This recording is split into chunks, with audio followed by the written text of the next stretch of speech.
গুনাহগারের হক যদি আদায় না করে সে কি জান্নাতে যেতে পারবে কিনা। এ লক্ষ্যেও রাসূল করিম সাল্লাল্লাহু আলাইহি ওয়াসাল্লাম ওই লোকটিকে বলেছেন মুফলিস, তার মানে নিঃস্ব। সাহাবা ইকরাম জিজ্ঞেস করলেন, ইয়া রাসূলুল্লাহ, কে নিঃস্ব বা মুফলিস?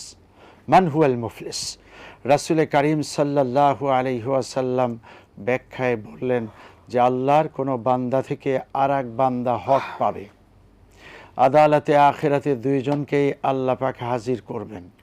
এবার যিনি হক মেরেছেন আর যিনি হক পাবেন, এই হক পাওয়ানাদারকে জিজ্ঞেস করবেন, তোমার কি কোনো কথা আছে? জি, কথা আছে। কি? ওনার কাছ থেকে আমি এত টাকা পাই, অথবা এই জমি পাই, অথবা এই খাবার পাই, অথবা আমার ইজ্জতটা এভাবে নষ্ট করেছে, এটা আমার পাওয়ানা। তো এখন কি চাও? ওনার যত নেক আছে সেটা আমি চাই, আল্লাহ দিয়ে দিবেন। আর কি চাও? আমার যত পাপ আছে ওনার মাথায় দেয়া হোক। আল্লাহ বলবেন যে তাও দেওয়া হলো। এখন ওনারও দেওয়ার কিছু নেই, ওনারও আর নেওয়ার কিছু নেই। এমত অবস্থাতে যে মানুষটির অনেক সহায় সম্বল ছিল, অর্থাৎ আমল ছিল ভালো, তার আমল যেহেতু আর একজনের কাঁধে চলে গেল, উনি তো নিঃস্ব হয়ে পড়লেন। এই নিঃস্ব হওয়ার কারণে জাহান্নাম অবধারিত হয়ে গেল।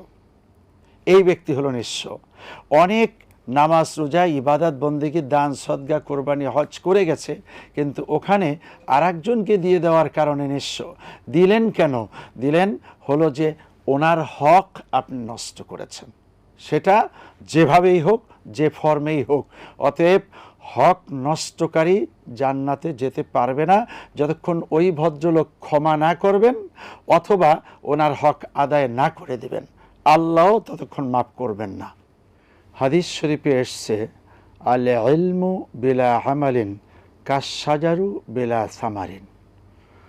ইলম যেটায় আমল নেই সেটা হলো ওই বৃক্ষের মতো, যেই বৃক্ষে ফল নেই। তার মানে ফল ছাড়া অথবা ফল না হলেও কাঠ, আরও যে সমস্ত উপকারে আসে একটি বৃক্ষ বা একটা গাছ, সে সকল উপকার কিছুই পাওয়া যায় না। বিনা উপকারী কিছু গাছ আছে, যেমন শূন্যলতা বা স্বর্ণলতা। সে উড়ে এসে জুড়ে বসে আস্তে আস্তে ডালপালা ছড়ায়, বাতাস আসে ছিঁড়ে যায়, রোদ আসে পুড়ে যায়, আবার বাতাস আসে ঝরে যায়, ওর থেকে কিছুই পাওয়া যায় না। ঠিক যে সমস্ত মানুষ ইলম শিখেছে অথচ আমল করেনি, এমন মানুষগুলির অবস্থা ওই গাছের মতো। আরও কিছু গাছ আছে যে গাছগুলো কোনো উপকারে আসে না। ঠিক আপনার কথাটা স্পেসিফিকভাবে হলো যে 50% আমল। আরে আমল যতটুকু করবে ততটুকু পাবে।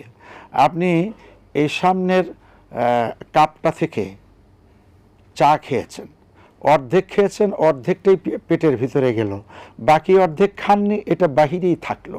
যে পরিমাণ আমল করলেন সে পরিমাণ তো আপনি সওয়াব পাবেন, আর যে পরিমাণ করবেন না সেটা দিয়ে বেহেশতে যাবেন, অথবা যেটুকু করেছেন তা দিয়ে আপনি পার পাবেন, এই সার্টিফিকেট তো পৃথিবীর কোনো মানুষ দিতে পারবে না।